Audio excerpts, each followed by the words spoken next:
আসসালামু আলাইকুম সবাইকে। সবাই কেমন আছেন? আশা করছি ভালো আছেন। নুডলস রান্না করব।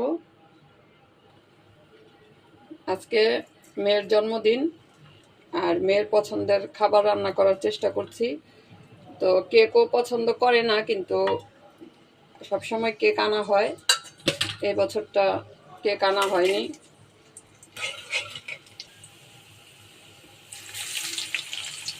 এই বছর তেমন কিছু আয়োজন নেই ওর জন্য।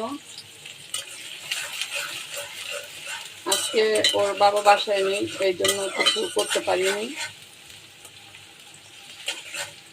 তো আবার মুরগি ভাজাটা খুব পছন্দ করে। এখন আজকে করিনি, ওকে বললাম আগামীকাল করে দিব। আজকে নুডলস আর গরুর মাংস রান্না করছি আলু দিয়ে।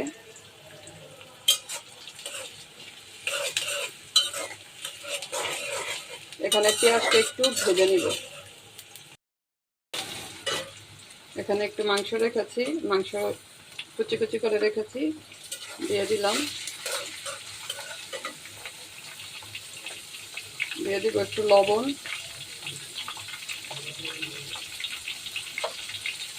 সাথে দিয়ে দিব আলু, সামান্য হলুদ দিচ্ছি কালারটা ভালো আসার জন্য।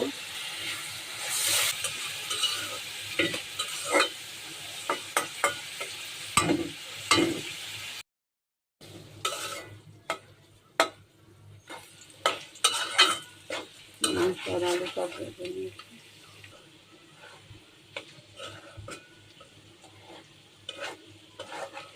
আলু আর গোশটা ভাজা হয়ে গেছে। এখন দিয়ে দিচ্ছি কেটে রাখা কুচি করে রেখেছি গাজরগুলি, দিয়ে দিলাম। একটু নাড়াচাড়া করে নেব।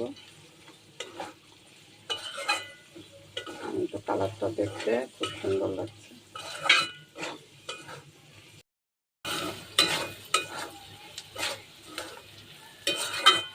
এটা রান্না হয়ে গেছে।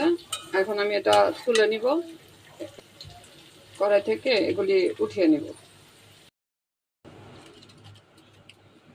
পানি বলক এসে পড়েছে, নুডলসগুলি দিয়ে দিব।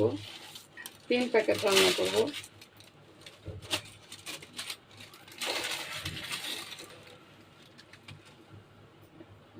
একটু নাড়াচাড়া করে পানির ভিতরে দিয়ে একটু ঢেকে দিব।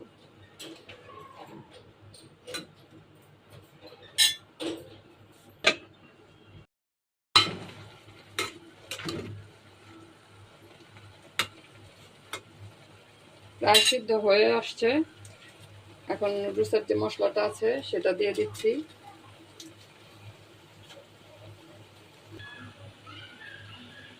সয়া সস দিয়ে দিচ্ছি 1 চামচের মতো।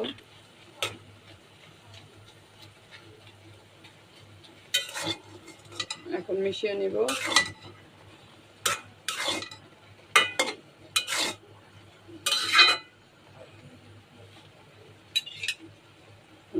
বানিয়ে রাখা পুরটা দিয়ে দিব।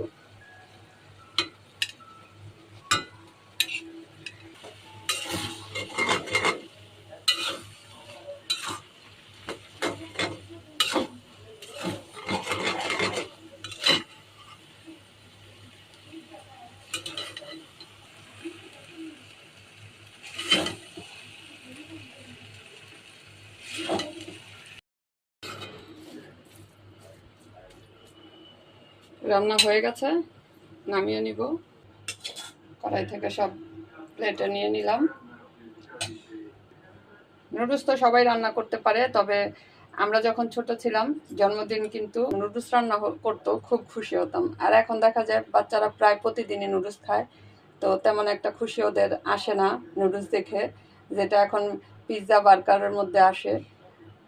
তো আমি আজকে আমার মেয়ের জন্য রান্না করলাম নুডলস। আপনারা জানাবেন যে আপনাদের কাছে ভিডিওটা কেমন লেগেছে। ভালো লাগলে অবশ্যই কমেন্ট করবেন, আর আমার পাশে থাকবেন ফলো দিয়ে।